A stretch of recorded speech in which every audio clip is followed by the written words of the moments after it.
의원님 저희가 지금 본청 갔다가 왔는데 제가 이제 앉으면서 얼핏 봤는데 저쪽에 있는 저 장비가 그 항상 하시는 유튜브 그 장비 아, 예, 맞나요? 그렇습니다. 조명 저희가 의원실 설치해가지고 사용할 때 네. 저거 씁니다. 예. 아 그럼 의원실에서 유튜브를 하시는 거였던 거였어요? 저희가 뭐 따로 스튜디오 공간을 뭐 마련하고 이러기보다는 네. 자연스럽게 제가 일하는 공간에서 어. 이렇게 이야기 나누는 컨셉으로 방송하고 있는데요. 와, 이게 국회가 인터넷 회선이 안 좋아가지고 네. 가끔 에러도 나고 이럽니다.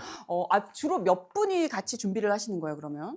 저희 의원실에 또 보좌진 중에 네. 2명 정도 이렇게 도와주고 또 당직자들도 도와주는 분이 있어가지고 어. 방송 진행하고 있습니다. 제가 보면서 되게 재밌었던 부분이 그 일반 레거시 미디어랑 똑같이 의원님 뭐 말씀하시는 거나 누구 뭐 천하남 의원님 오셔서 얘기하실 때도 그렇고 속보 자막이 나오더라고요. 그렇죠. 저희가 그거 뭐 누가 치는 거예요? 속보? 저희 또 능력 있는 또 능력자가 하나 있습니다. 그래가지고 저희가 그걸 또 센스 있게 자막을 쳐내고 있는데요. 네. 아, 조마조마합니다. 이게 왜요? 왜 센스와 또 이게 또 오버는 한 끗 차이기 때문에 예, 오버해가지고 또 이거 캡처 당하면 또 인터넷에 회자되기 때문에 네. 뭐 근데 자유롭게 해보라고 하면 했습니다. 동시 접속자 수가 어느 정도 되나요? 어제는 한 12,000명 정도가 실시간 접속을 해서 저희 방송하고 있고요. 네. 예, 평소에는 한 7,000명 이 정도 오는 것 같습니다. 요즘. 예. 그러니까요. 이게 뭐가 마그네슘 부족한 건지 뭐가 부족한 건지 모르겠는데 가끔 한쪽 눈꺼풀이 내려앉는 경우가 있더라고요. 그래서 그거 보면 이제 저희 지지자들이 방송 끄라고 뭐 하는 거냐고 예, 가서 잘하고 막 이렇게 막 아니 올리게 끝나고 돼. 집에 가시면 몇 시 정도 되세요? 거의 1시 반 정도 됩니다.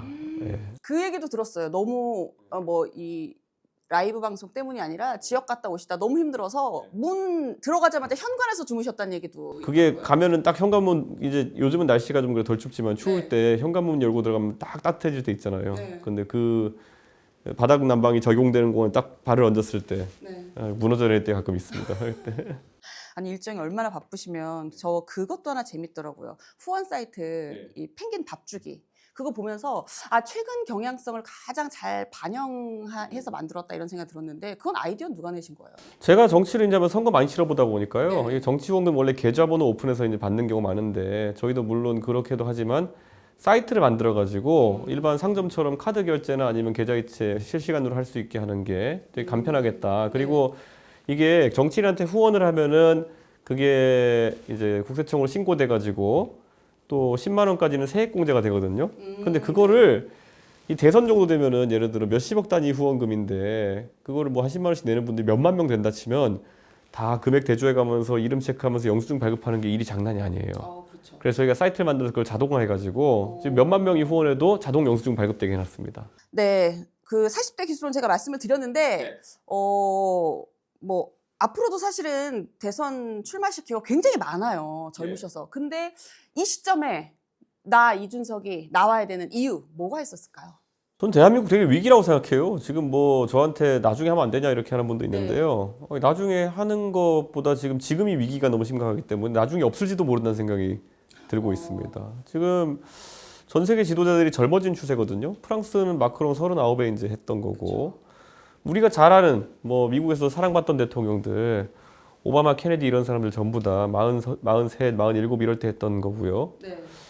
영국 같은 경우에도 위기가 닥치면요. 토니 블레어, 데이비드 캐머런 이런 사람들 전부 다 43세에다 했던 사람들이기 때문에 저는 위기가 있을 때는 젊은 지도자로 돌파하는 것이 국제적인 관례다. 지금 이재명 후보나 아니면 뭐 국민의힘 후보들 그분들이 글쎄요. 뭐 저보다 나이가 한 20살씩 많다 그래가지고 뭐 그렇게 관록이 있고 대단한 정치를 하는지 잘 모르겠습니다. 보니까 흔히 뭐 한 10년, 20년 뒤에는 뭐 네가 더 나아지겠지. 뭐 사실 제가 정치하면서 그렇게 시간 보내봐도 뭐 제가 5년 보낸다고 해서 뭐가 뭐 특별한 교육이 있는 것도 아니고 그냥 흔한 가스라이팅인 것 같아요.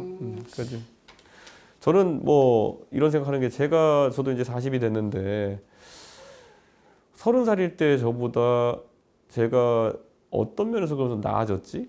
이런 생각해 보면은 경험은 많아졌겠지만은 글쎄요. 저도 정치하면 달아가는 것이고 30살에 저보다 40살에 저는 체력도 떨어졌고 뭐 그런 변화가 항상 시간을 보낸다고 해서 좋은 방향으로만 진행되는 건 아닌 것 같아요. 예.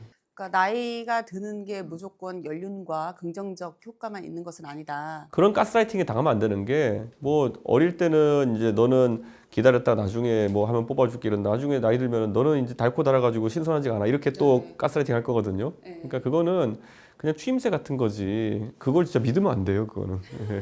그 마크 저커버그가 20대 중반부터 세계상을 바꿨다 이렇게 말씀을 하시면서 이 가스라이팅 대한민국이 너무 가스라이팅 당하고 있다 이 말씀을 일전에도 한번 하셨는데 그렇다면 이준석 후보가 대통령이 된다면 지금의 대한민국과 그 이전의 대한민국은 어떻게 다를 것이다. 그러니까 저희는 선진국에서 이제 사실상 사회생활했던 첫 세대거든요. 그러니까 그 전까지의 세대와 완전 관점이 달라요. 아니 저는 젊은 세대가 가장 분노하는 게요. 대통령이 전용기로 가지고 외교한다 그럴 때 다른 나라 정상들은 어떻게든 상대 정상 팔 잡아 끌고 그래가지고 뭐 한마디라도 더 말 붙여보려고 그러고 홀웨이 챗이라 그러죠. 그 길 걸어가면서 옆에서 귓속말 하고 이런 것들이 자료 화면으로 잡히는데 우리나라 대통령들은 꼭 사진 찍는 데서 이렇게 나무 토막처럼 멀뚱멀뚱 쏙 앉아 있고 말도 하나 못 걸고 이렇게 서 있는다든지 아니면 또 어떤 사람은 또 정작 그런 말할 땐 안 하다가 밑에 무대에서 내려와가지고 수행원들한테 뭐 있어 보인 척 한다고 욕설이나 하고 앉아 있고 저는 이런 게 진짜 그냥 그분들의 시대는 같다라는 생각을 하는 거거든요. 요즘 젊은 사람들이요, IT 벤처 하는 사람들만 해도요, 일주일에 한두 번씩 해외에 시차전까지 해가면서 컨퍼런스 콜하고 이렇게 하는데 저는 정치인들은 말 그대로 그런 조류에 전혀 따라가지 못하고 있다. 지금 나와 있는 후보 중에 예를 들어 이재명 후보가 트럼프 대통령하고 만나가지고 자유롭게 영어로 대화하면서 뭐라 할 땐 뭐라 하고 또 우리가 들을 땐 듣고 이렇게 하는 걸 상상할 수 있나요? 아니죠. 그분이 한국에서야 뭐 방구석 여포처럼 그렇게 센 말 하시지만은 정작 트럼프 앞에 세워놓으면은 옛날에 중국에다 뭐 CCA 하던 것처럼 그런 것밖에 못 할 거거든요. 저는 이런 게 얼마나 이제 세계 주요 국가 중에 하나가 된 대한민국에서 큰 리스크인지 사람들이 모르는 것 같아요. 저도 그 대통령 순방 취재를 수차례 했었는데 그때 보면 말씀하신 것처럼 이제 이준석 후보께서는 이제 뭐 하버드 대학교도 나오시고 하셔서 이제 영어가 자유자재로 되는데 뭐 정상회담을 막 오랜 기간 미리 뭐 이 잡아가지고 이렇게 해서 이루어지는 것보다 사실은 뭐 그 정상들 간의 그 다자회의나 이럴 때 잠깐 만나서 이루어지는 것들이 굉장히 많더라고요. 예, 그리고 말씀하신 대로 이렇게 서서 이제 할 때 잠깐 스몰 토크 하면서도 굉장히 거기서 생겨나는 유대감 이런 것들도 많고. 사실 예전에 이제 이명박 대통령은 비즈니스맨도 오래 하셔가지고 그런 게 뭐 영어가 돼서 이런 것보다는 그런 국제적인 문화를 잘 알고 계시다 보니까 우리 기억나는 게 이명박 대통령 하면 그분은 또 이렇게 나무토막처럼 멀뚱멀뚱 안 서 있습니다. 그분은 가가지고 어떻게든 말 걸어보려고 그러고 조지 부시 대통령이랑 있을 때는 골프카트를 옆에 자기가 운전하고 나이가 자기가 더 위인데도 그러고 있잖아요. 그러니까 그런 게 굉장히 센스 있는 행동인데 우리나라는 꼭 자기가 대단한 줄 아는 법조인들이 정치인 하면은 방구석 여포짓 하다가 해외 나가가지고는 이제 멀뚱멀뚱 하다가 이제 옆에 수행원들이 저 사람 뭐 하는 거야 이러면 허세 부린다고 욕설이나 하고 이게 반복되는 거거든요. 저는 이거는 이게 지금 굉장히 국제적으로 큰 손실이 발생하고 있다 그런 생각입니다.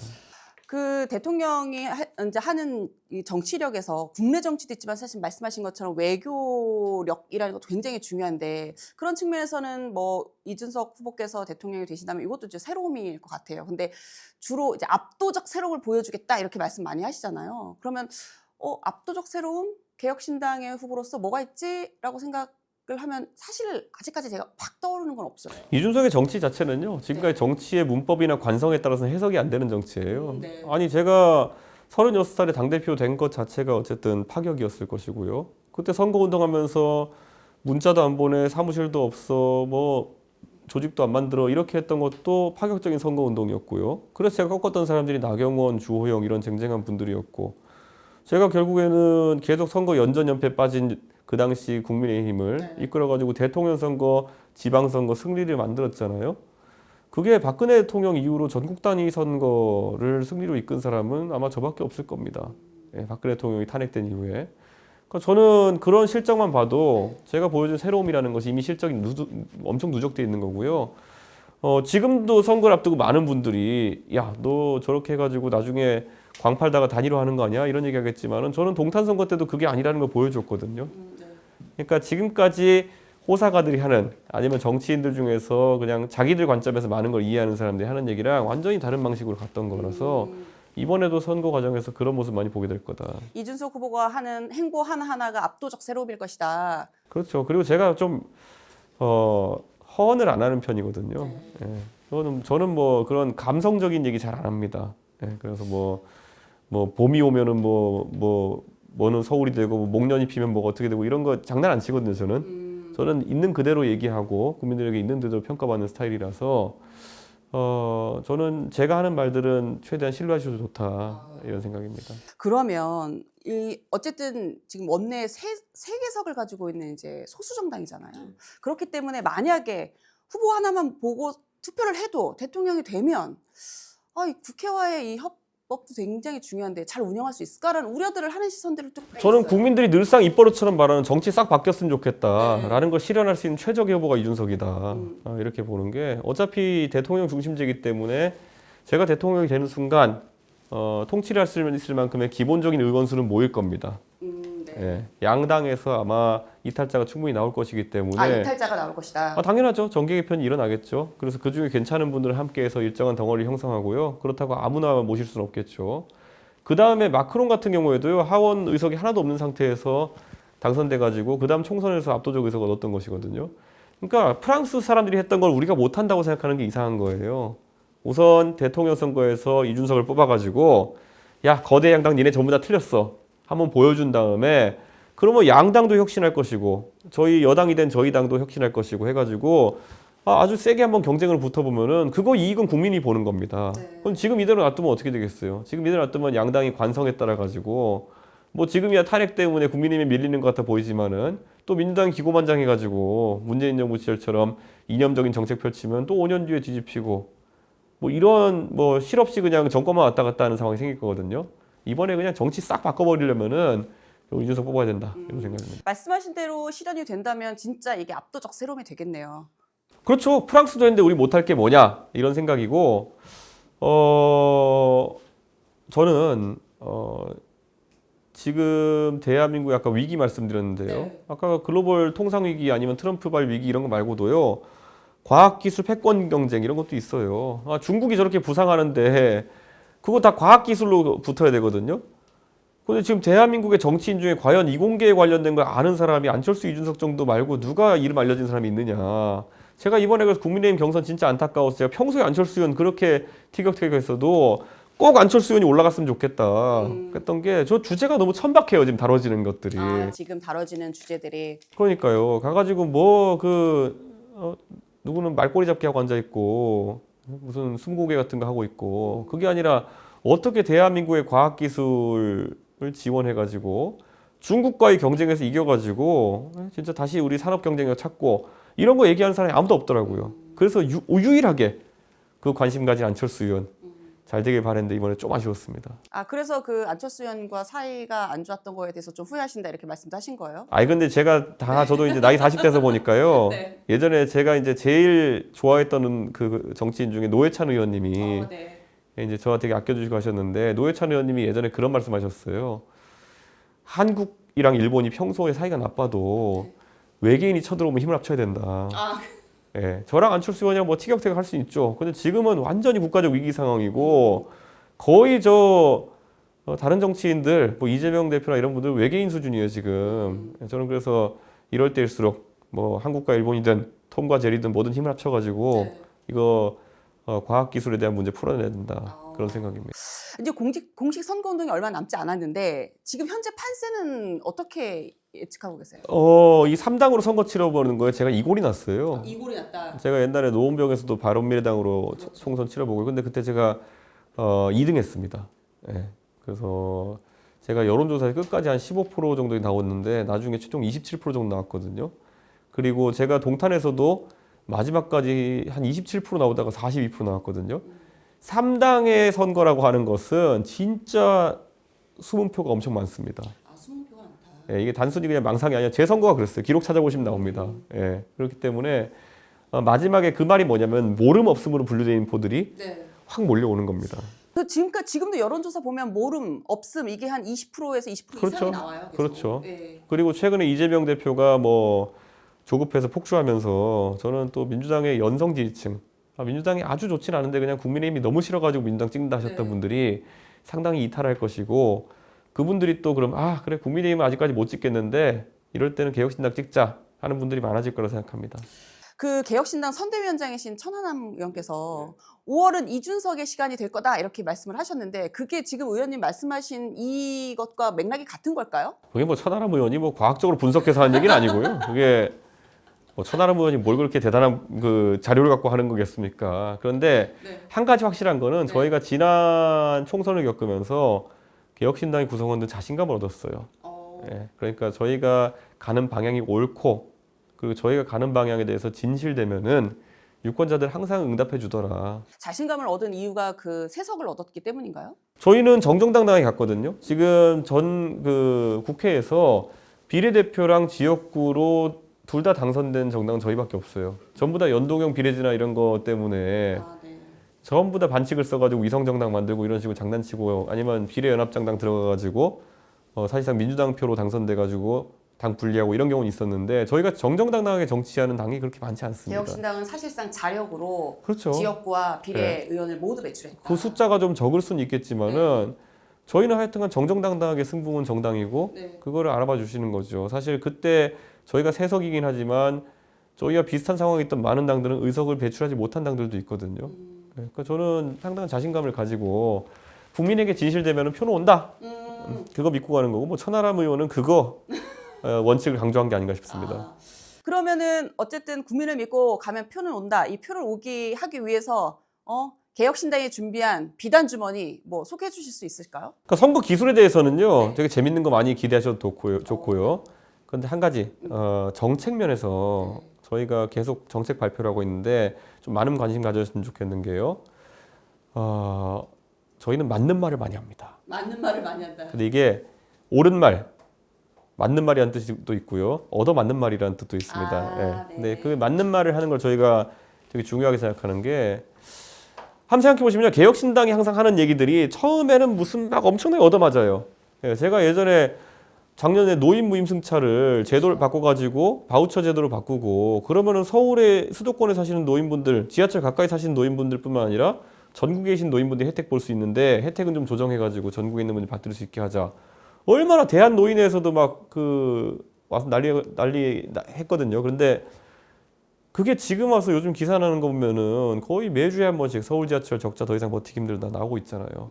결국 개혁신당은 그 시기에 필요한 얘기를 하는 거거든요. 제가 그렇게 윤석열 이상한 사람이라고 했잖아요. 그때 그거 안 듣더니만 이제 계엄 터져가지고 국민의힘은 지금 저런 나락으로 가고 있는 건데 저는 제가 뭐 그때 권력을 모두 손에 쥔 임기 초의 대통령에게 맞서오는 게 무슨 의미인지 몰라가지고 제가 그랬겠습니까? 저는 근데 대한민국 국민을 위해 가지고 필요하다 생각하면은 목숨 걸고 하는 거예요. 저는 전장현 문제도 보시면요. 처음에 제가 전장현 저건 너무 뭐 전장현 분들이 어떤 주장을 하실 수 있는데 방식이 너무 일반 시민들을 괴롭히는 방식 아니냐 이렇게 지적했는데 그때 뭐 장애인 혐오니 뭐 이런 요즘 싹 사라졌잖아요. 요즘 그분들 뭐 그 의원님들 이준석이 뭐 이렇게 한다니까 이준석은 혐오자 이렇게 했던 의원님들 어디서 뭐 하고 계신지 그때 민주당 의원님들은요 무슨 휠체어 챌린지도 했어요. 평소에 안 타시던 분들이 휠체어 챌린지 하는데 그게 사실 장애인들을 조롱하는 거거든요. 장애를 무슨 뭐 체험의 대상처럼 체험 프로그램처럼 생각하는 게 절대 장애인들이 하지 말라고 하는 건데 그걸 민주당 의원들이 몇 명씩이나 하고 뭐 넘어지는 체험도 하고 난리 났어요. 그런데 저는 그게 우리 정치 문화의 후진성이라는 거죠. 오히려 정치인은 어떤 문제가 있으면 두려워하지 말고 지적해가지고 그걸 해결하기 위한 노력을 해야 되는 건데 그런 식으로 정치화하고 희화화하고 무슨 장애인 과당 챌린지하고 이런 거 저는 그게 오히려 비판의 대상이고 이준석과 개혁신당은 항상 정도로 가겠다. 그게 저희 매력입니다. 문제를 일으키지 않으려는 데 노력하지 않고 갈등이 있는 곳에 해결을 해야 되면 과감하게 가서 정면 돌파하겠다. 저희가 뭐 제가 뭐 교육을 덜 받았다 보기도 어렵고 제가 그 욕 안 먹고 정치하는 법 잘 모를까요 제가? 그거 너무 쉬운 거예요. 그거는 가가지고 알랑알랑거리고 하는 거는 세상에 아부만큼 쉬운 게 어디 있습니까?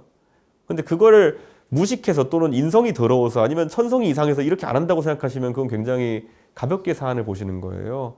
결국에는 세상을 바꾸려는 노력 속에는 당연히 불편한 얘기도 해야 되는 것이고 그게 정치인의 용기인 것이지 뭐 가가지고 뭐 웃으면서 뭐 착한 척하고 도와달라 그러면 도와준다는 건 나중에 연락 끊고 이런 게 제일 쉬운 거예요, 사실은.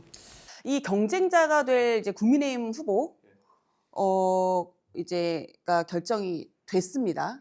이 예상하신 결과일까요? 저는 사실 김문수 후보가 경선 과정에서 보여준 모습 때문에 안 될 줄 알았습니다. 김문수 하면은 여러 가지 이미지가 추정되어 있는데 노동운동가 김문수로서의 그 영웅적인 이미지도 있을 거고요. 그리고 또 경기도지사 하면서 나름의 추진력으로 많은 프로젝트를 성공시키는 그런 불도저 같은 이미지도 있을 거고요. 그리고 최근에 이제 이념적으로 좀 경도되신 다음에 그런 이념의 투사같이 되신 모습이 있을 거고요. 근데 사실 많은 사람들은 첫 번째나 두 번째 정도의 느낌의 김문수, 그러니까 노동운동을 하면서 노동자를 생각하던 김문수, 아니면은 추진력 있던 도지사 김문수를 기대했던 분들이 있을 텐데 고착화된 것 같아요. 이념의 투사 김문수가.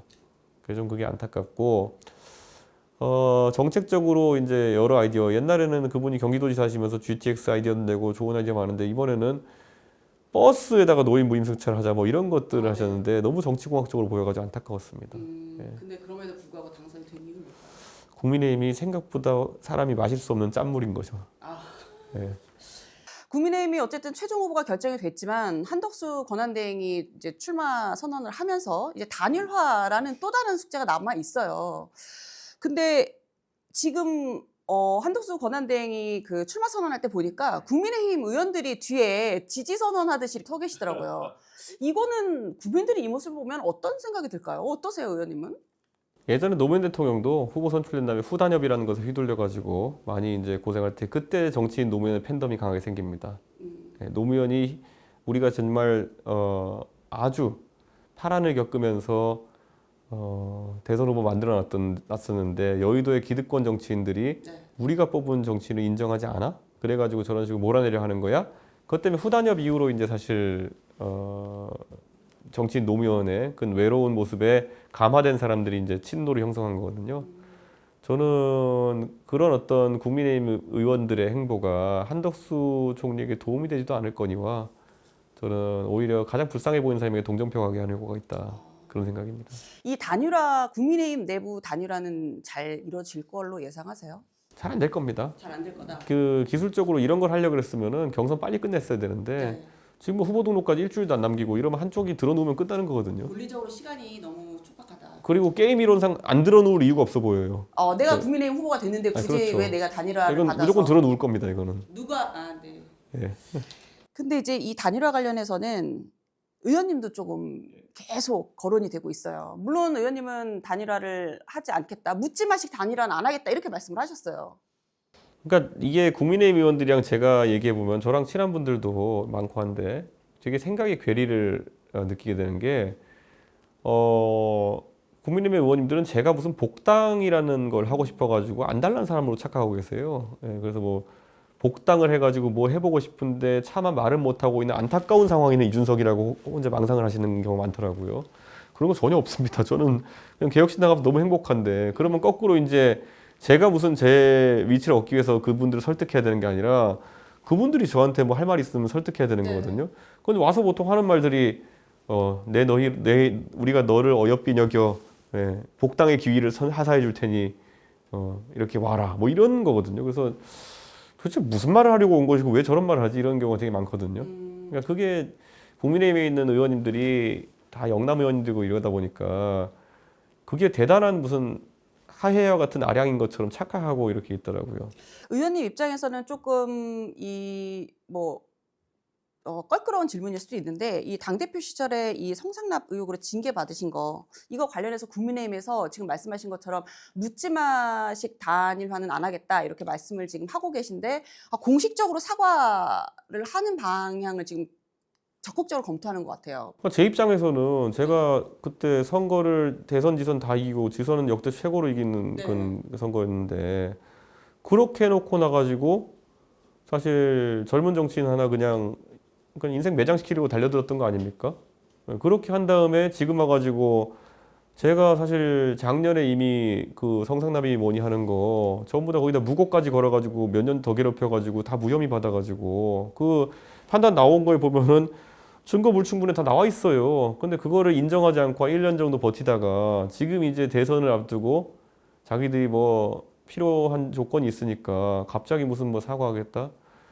제 입장에서 그걸 왜 들어줘야 되는 건지 또 불충분하고 이 인터넷에 가보면 젊은 세대가 공유하는 것 중에 네. 사과하는 방법 뭐 이런 게 있어요. 그러니까 사과라 함은 정확히 무엇을 잘못하는지 얘기할 것이며 그리고 왜 이랬는지 그리고 앞으로 재발 방지를 위해 어떻게 하겠는지 그리고 그것에 대한 피해 보상을 어떻게 할 것인지 네. 등등이 다 열거돼야지 이제 사과로 성립하는 거거든요. 근데 지금은 보면은 사과를 빙자한 2차 가해를 하려고 나타나는 그런 사람들인 것 같아요. 그래가지고 저한테 막 평론가 이런 사람 그 사람들이 뭐 대단한 사람인지 모르겠지만은 막 방송에서 이준석이 뭐 사과를 빌미로 뭐 고자세를 유지하는 것은 이준석이 좋지 않다. 누굴 가르치려고 들어요. 그러니까 아까 제가 말했지만 저는 굳이 뭐 제가 합당을 하고 싶은 생각도 없고요. 제가 뭐 별로 관심이 없는데 저를 설득하는 것도 아니고 되게 착각해가지고 예, 이준석이 무슨 이걸 지렛대 삼아서 뭘 하고 싶어 해가지고 난리라는 듯한 그런 2차 가해를 하고 있거든요. 아, 그래 정신 차리려면 멀었다. 이 진정한 사과는 내가 사과했다가 아니라 사과 받는 사람이 그래 내가 이해할게. 이게 이제 진정한 사과일 수 있는데 의원님 지금 말씀하신 이 사과의 요건, 의원님이 생각하시는 요건에 일단 맞게 국민의힘에서 공식적으로 그거를 하라고 제가 하지도 않는 게 별로 받아도 의미 없기 때문에 니네가 하든 말든 알 바 아니단데 거기서 무슨 제가 굉장히 고자세로 그냥 뻗땡기는 것처럼 그렇게 생각하는 것 자체가 저는 그게 이해합니다. 그냥 집단적으로 2차 가해 하려고 작전 짜는 것 같아요. 사과를 그러면 공식적으로 해도 이 빅텐트 물꼬가 트일 가능성은 없다고. 제가 왜 산티나게 이런 걸 조건부로 걸고 그렇게 해야 되는 건지 모르겠어요. 네. 그러니까 저는 뭐 예를 들어 우리가 일본과의 예를 들어 과거사에 관해 가지고 이야기할 때 뭐 일본이 우리가 그럼 사과하면 너 이렇게 할래 이러면은 왜 그걸 그렇게 받아줘야 되나요? 그거는 일본이 객관적으로 잘못한 게 있으면 그거는 사과를 해야 되는 것이고 그 할머니들이 만족하실지 아닐지는 그거는 할머니들이 판단하실 문제고 근데 할머니들한테 이렇게 하면 만족하실래요? 이러는 건 그건 2차 가해죠. 그거는 할머니들한테 가서 우리가 이 정도까지 하면 받아주실래요? 이거는 2차 가해죠. 그거는. 예. 지금 이제 지지율 1위를 달리고 있는 이재명 후보가 이제 의원님 입장에서는 가장 강력한 경쟁자인 거잖아요. 근데 이재명 후보가 이제 공직선거법 위반 혐의에 대해서 대법원에서 유죄 취지 파기환송이 됐어요. 근데 즉각 교체해야 된다 이렇게 후보 교체해야 된다 말씀을 하셨는데 이게 그러니까 일반적인 2심이 아니라 좀 있으면 파기환송심이면요. 대법원에서 판단 낼 때 이게 우리 법원조직법의 8조에 보면은 상급 법원에서 파기환송 내려보내면요. 유죄 취지 파기환송이잖아요. 그럼 여기서 이걸 거스를 수 없게 돼 있어요. 하급심에서. 그럼 이거는 확정된 거나 마찬가지예요. 갑자기 뭐 이재명 대표에 대한 어떤 진술이나 증거가 새로운 게 나와가지고 새로운 게 현출돼가지고 이게 바뀌는 거 아니면은 근데 이게 재판이 벌써 3년 가까이 끈 거라 가지고 뭐 새로 나올 게 없어요. 이재명 대표도 증인 부를 사람도 없을걸요. 그러니까 이거는 그냥 끝난 거예요. 그런데 그러면은 이 끝난 사람을 우리가 살려주기 위한 선거를 하는 게 아니잖아요. 예, 정치적으로 이분을 뭐 회생시키기 위해서 우리 대선 치르는 거 아니잖아요. 그러니까 민주당도 참 딱한 겁니다 지금. 예. 그러니까 이게 민주당 사람들이 참 안타까운 게 계엄이랑 탄핵 국면에서 너무 말을 많이 쏟아내가지고 헌법재판소 압박할 때 뭐라 그랬습니까? 지연된 정의는 정의가 아니다. 그럼 빨리 내라고 난리쳤잖아요. 근데 이재명 대표 선거법 관련해가지고는 왜 서두르냐고 난리치고 있는 거잖아요. 대법원이 이래저래 빨리 했으면 자기들이 좋아하는 그런 지연된 정의는 정의가 아니니까 그랬겠죠. 그러니까 왜 그런 바보 같은 행동을 하는지 모르겠습니다. 그래서 이번에 저는 그 민주당의 정신을 그대로 받아가지고 지연된 정의는 정의가 아니다. 만약에 저렇게 버티면은 파기환송심 그냥 2주 만에 내버렸으면 좋겠어요. 정신 못 차리고 보니까 계속 뭐 법원이 협박하려는 모드로 이제 가려고 하는 것 같던데 도대체 얼마나 그 황당하면은 1개월 뒤에 니네 손봐주겠다는 식의 메시지를 그렇게 발산합니까? 저는 이거는 진짜 저렇게밖에 못 배운 사람들인가 제가 뭐라고 표현해야 될지 모르겠습니다. 대법원에서 대통령이 불소추 특권 규정한 그 헌법 84조에 대한 해석을 하지 않고 이제 끝냈잖아요. 그럼 이렇게 되면 민주당 입장에서는 이걸 근거로도 내가 왜?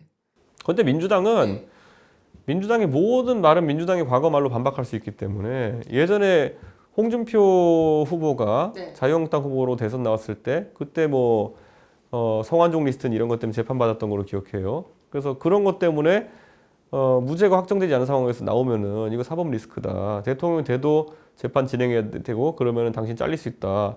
이게 그들의 입이었고 다 자료가 남아 있어요. 이분들은 그러니까 장단을 그냥 한 가지로 해야 되는데 매번 박자가 바뀌어요. 어떨 때는 8분의 6박자로 치다가 언제는 4분의 4박자 하다가 도저히 이거는 음치박치에 진짜 뭐 어떻게 해야 될지 모르겠는 거예요. 예. 약간 이제 이 민주당의 이 태도가 내로남불이다, 막 이런 취지로 말씀하시는 것 같은데, 그러면 이재명 후보가 사법 리스크가 일단은 있다고 보는데 이거 말고도 이재명 후보는 대통령이 되면 안 된다, 이런 이유가 있으실까요?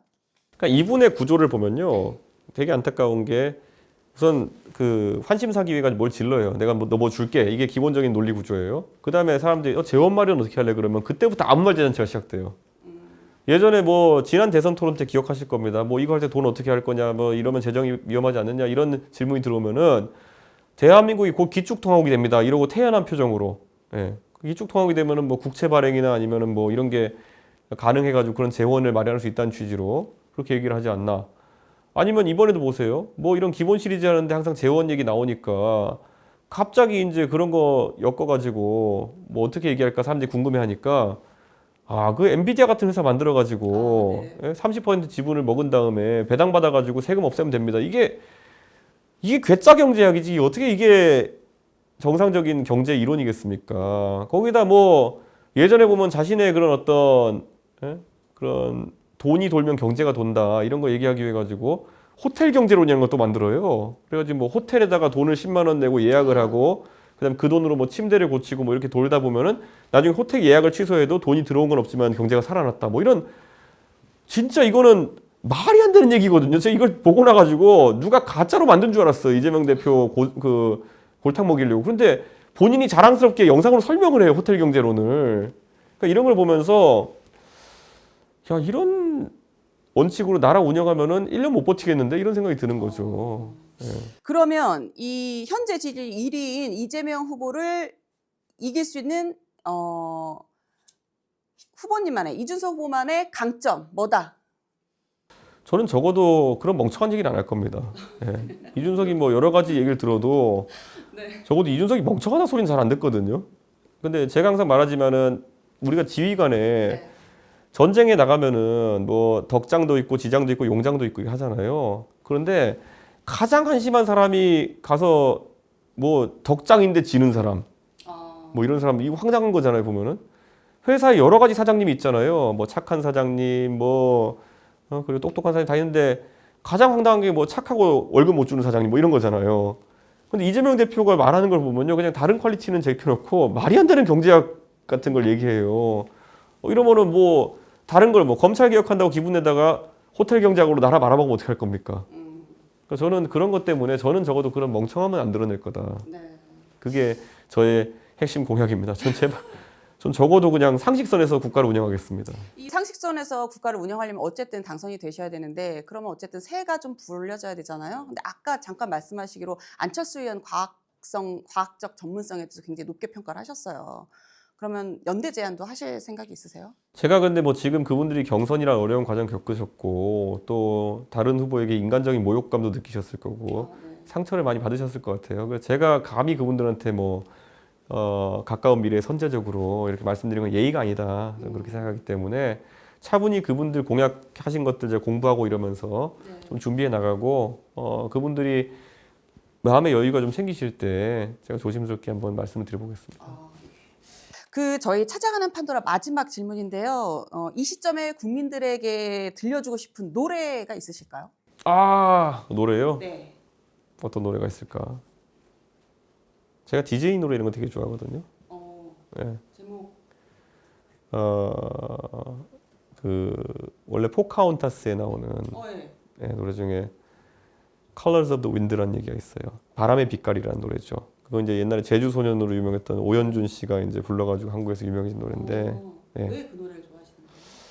그러니까 그게 뭐냐면 포카혼타스라는 그 애니메이션이 결국에는 이제 백인들이 들어가가지고 신대륙 아메리카에서 이 부족 생활하는 그런 원주민들을 이해하지 못해가지고 때려잡으려고 하고 이랬더니만은 사실 거기에 있는 개척자 중에 하나가 포카혼타스라는 사람 만나면서 이 사람들의 삶이라는 것이 우리보다 좋고 나쁘고 미개하고 이런 문제가 아니라 그냥 다른 삶이었구나 하면서 서로를 존중해가지고 이해하는 그런 삶을 살자라고 이제 하는, 원래 디즈니가 보통 권선징악용 약간 교육적인 메시지가 그런 게 있는 거거든요. 네. 그래서 저는 그런 다양한 바람의 빛깔이라는 걸 좀 인정할 수 있는 대한민국이 됐으면 좋겠다. 제가 옛날에 국민의힘에 대표하면서 그 다원성, 다양성 얘기하면서 비빔밥론 이런 것도 얘기하고 많이 했는데요.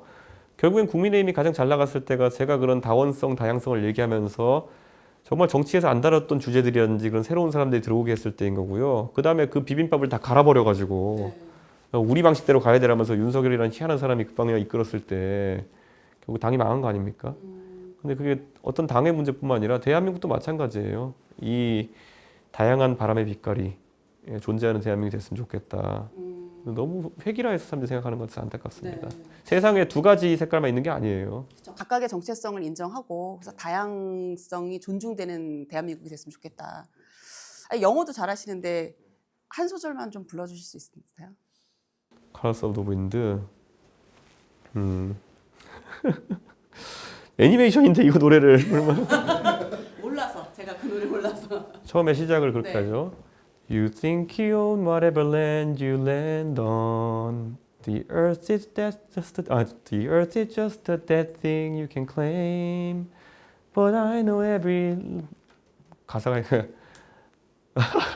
예, 여기까지. 그런 게 감사합니다. 그게 뭐냐면은 네. 당신들은 개척자들한테 하니까 네. 당신들은 당신들이 그 랜드하는 착륙 그 발을 디디는 모든 땅이 you think you own 그 당신들 소유라 생각하지만은 네. 그래서 당신들은 그 땅이라는 것이 정말 죽어 있는 당신들이 가져갈 수 있는 걸 생각하지만은 그 안에 있는 돌과 자연과 모든 것들은 각자의 색깔이 있는 것이다. 이런 뜻이거든요. 아, 너무 좋네요. 이 바쁜 시간에 이렇게 시간 내주셔서 감사하고요. 그리고 이제 뭐 조기 대선 기간 사실 얼마 안 남았잖아요.